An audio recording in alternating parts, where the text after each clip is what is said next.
Generally speaking, if I know what the piece is going to look like, I won't make it. I want to be surprised.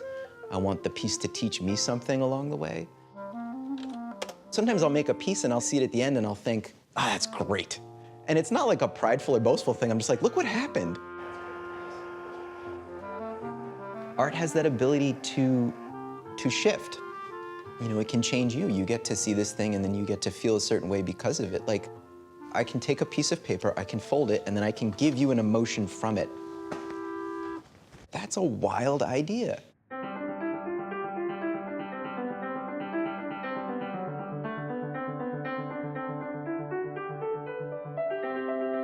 Paper is an interesting material for a number of reasons. First of which is that it's super ubiquitous. You can get a piece of paper anywhere. Everybody's handled paper. It's not precious, so you can just take a sheet, start folding it. You don't have to worry about messing something up. I like that it's a material that has a memory. If you fold it a certain way and you unfold it, it wants to go back to that certain place, and so you can almost program it. I will change materials depending on what it is I'm making. This paper is actually for color pastels, so it's not necessarily meant for what I'm using it for. So this is me figuring out, and my daughter's drawing as well in here, me figuring out how these shapes are gonna come together. I gave a talk at the Museum of Mathematics, and I was in front of a room of people, and I was showing my work, and I was like, I'm not really a math person, and they all yelled like, you are a math person, you don't know it. Did you know that a three-dimensional object has a two-dimensional shadow, right? A four-dimensional object has a three-dimensional shadow. I'm just saying, that shit's fascinating.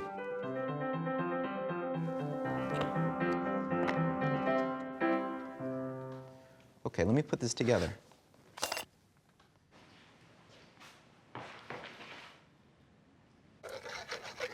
You know, as an artist, you're not a scientist, right? You don't have a hypothesis, you're not trying to prove something. So as an artist, like if you're working towards this one goal and this other thing that's more interesting starts to happen over here, you can go, let's go over here for a little bit and see what develops. So do you remember these? Yeah. You remember these? When I first started working with scientists, I was really worried that they would be results-driven and not interested in the play aspect of creativity and of design. And I found the opposite to be the case. This is good for 400 degrees plus. So I met Max Shlian at one of the very first talks I gave at the university. A lot of the scientists showed up like wearing like khakis and like a button down, and Max was just like, maybe just got off a bicycle or something, and he was wearing like a biking outfit. Like he was just like, are you a scientist? Like, what's your deal, man?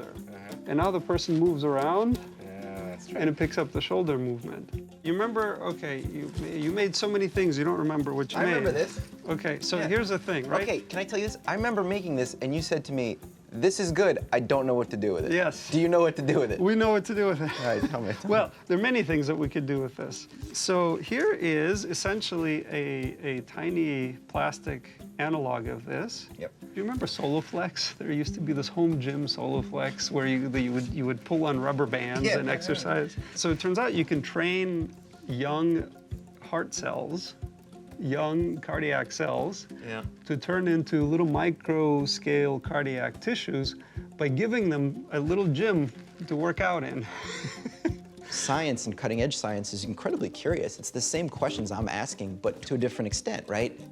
Once my hands, touch it and I play with it and I see how it works, then my mind starts thinking through the problem a lot more effectively. It's an aid. It's a thinking aid for me. Yeah. To now start applying physics to these structures or imagining what's going to happen if I use a different material, or modify any of these structures. So make more. Okay.